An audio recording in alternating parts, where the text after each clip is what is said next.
Hello everyone, this is Dylan from the Troll Club. Welcome to another Troll Club beginner guide. So today we'll be going over the yellow staples and what you want to put in your yellow decks. This is designed for newer players who want to learn how to build a yellow deck and what cards you might need. So we'll get right into it. So we'll start with the common cards. These are the easy ones to obtain, usually about $1 or less. Very easy cards to find. So we have Flying Nimbus. This is a very simple and generic Floodgate for yellow. Just pay one, discard a card. They can only attack one more battle card for the turn. Very classic card for yellow. Very easy to put in any deck. Time Magic is also a good one. It keeps a battle card pinned, ignoring barrier, so it can't switch to active mode. So that's very nice for 1 energy, and it's also free if you take a life. Really good. Then you have the Krillin super combo. This is just your basic 4 life, draw 2, 10k super combo. Very good. Usually filtering through your deck is how you're going to win, so usually you want the draw 2 super combos. And it is an Earthling, so it's sometimes searchable in some decks, so that's pretty good there. And then you have Freeze Armor Reinforcements, which is the token negate for yellow. Very much needed for any yellow deck to play. Just a free negate, plays a blocker token, Tigers are usually going to survive. So these are the cards that you usually want to play for yellow. These are very easy to find, just very cheap. These 3 cards, the Token Negate, Super Combo, and Flying Nimbus, actually come in the Proud Warrior Vegeta starter deck. So if you see, and it's actually a decent deck itself too.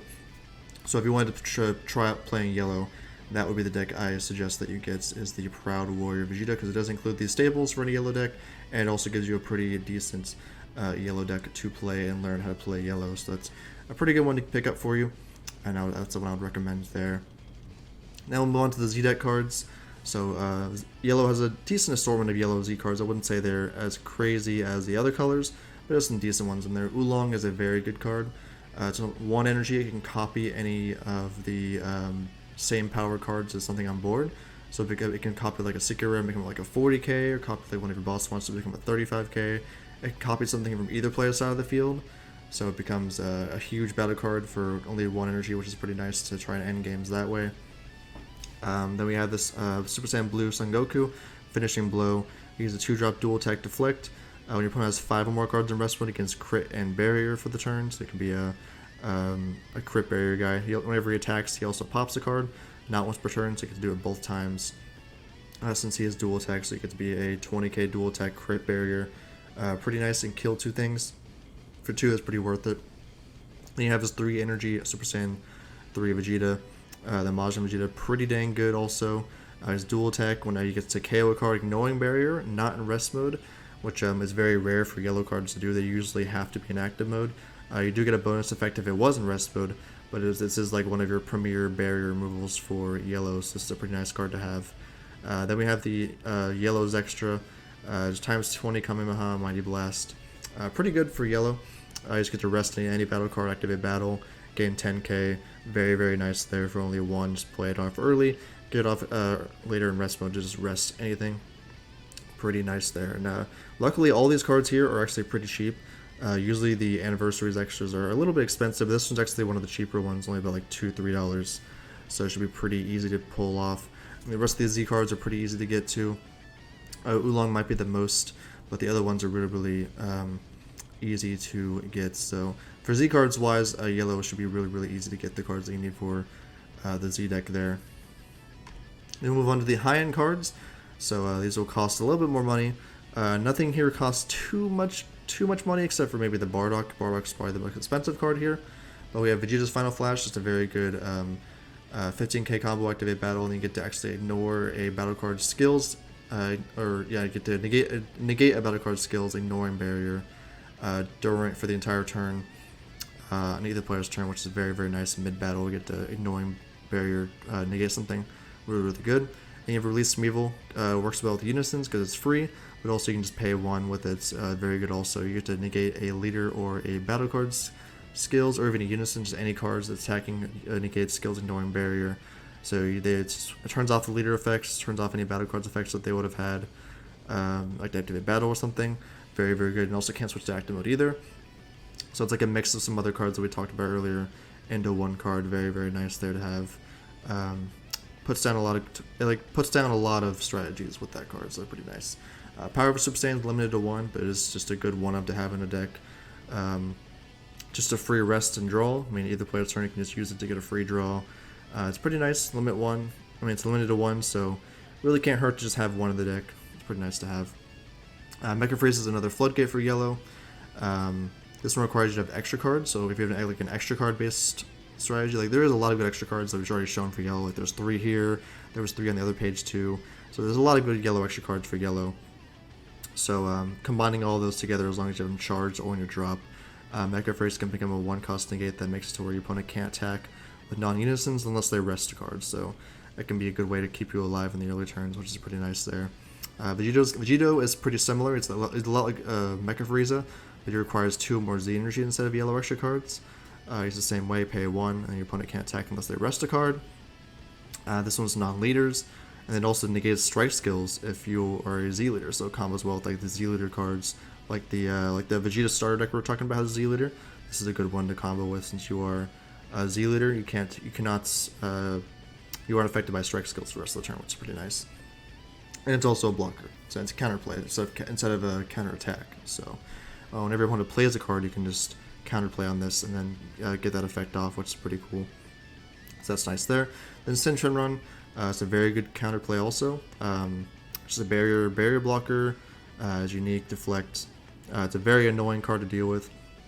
Negates skills whenever your opponent plays something. It also switches to active mode either player's turn, so it'd be a 24k barrier blocker on either player's turn. You can swing twice if you wanted to on your own turn.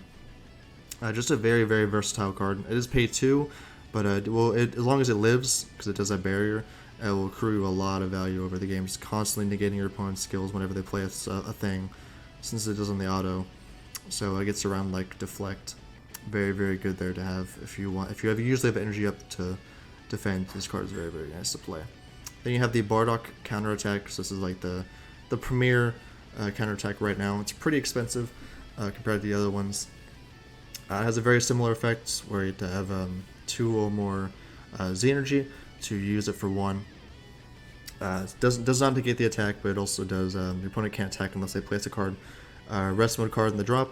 So if they like switch an energy to rest mode, if they want to attack, they put energy into the drop, or a battle card in the drop if they attack with 1. This can really shut off. This can really shut off a lot of players' turns. A lot of the time, depending on what they first swing with, like if they attack with their leader first, they obviously can't place their leader in the drop. So that's a very, very good card to have there. So Bardock is probably like one of the better floodgates to have. Pretty expensive right now. You probably don't need Bardock if you want to play yellow. You don't exactly need Bardock. Like he is really expensive, but he's not exactly a card that you need for a deck. But if you can get him, he is very, very nice to have. These other floodgates kind of do the same thing. Like I do a similar role like defensively. So yellow has a lot of really good defensive plays. So you should be fine if you don't have the Bardock. But Bardock is a really good card to have if you do. So now we'll go off to the yellow secret rares. So this is the cards that they're going to cost the big bucks. These are the ones. There's not really many cheap, good yellow SCRs. They don't really get reprinted much. So all of these SCRs kind of cost a lot. So if you want to buy one of them, they are a bit of money. Piccolo Gohan's pretty generic. It's the only free one out of here. Everyone has 5 or more cards in rest mode. You can combo. It's basically like a big super combo. It does the 30k combo instead of a 10k like a regular super combo. But it does have a super combo skill, so to be aware of that. You can only have 3 super combos plus this in your deck. Yeah, it's just nice. Draws 2 cards. It rests 2 as played or attacks. So it's really good defensively, really good offensively. Just draws you a lot of cards and stuff. Very, very good there. Being a free SCR is always just a really big plus, in my opinion. Super Saiyan 4 Gogeta, very, very good card. You pay 4, and you just ramp a bunch of energy markers, and then you can swing quad strike. So you can just ramp a bunch of markers, make a lot of more plays, so where your opponent can't really respond to your stuff or something. And then you get to KO all of your opponent's battle cards, ignoring barrier whenever you want, activating also. So very, very versatile card. You can do a lot of crazy plays with this guy, combining it with a lot of other cards that you can do that in yellow. It's a pretty cool card to play. But he is pretty expensive, so be aware of that. Then you have Purunga, also a very, very crazy card. You pay 2, you get 3 activate mains. You limit 3, so yeah, you get to choose any one of these effects 3 times. So you can make your turn like draw 3, discard 3, you get to rest 3 of their energy, or you get to just wipe the entire board.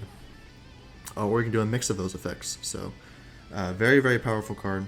This card can definitely swing games very much. This card's also decently expensive too, so but any 3 of these cards will definitely help you with your yellow deck strategy a lot. So I recommend getting one of these if you do want to play yellow, but I mean you don't have to. I mean you can get any of the other cards here, depending on whatever your budget is. These are the 3 SCRs. I would say you have to get at least one of these if you want to like get a good high power deck. So yeah, that is the yellow staples for Masters. Hope you guys enjoyed. Let me know in the comments if there's anything I missed, and make sure to help anyone out in the comments with any cards that they want or may not know of that they want for the yellow decks. But yeah, thank you guys for watching, and I'll see you guys in the next one. Goodbye.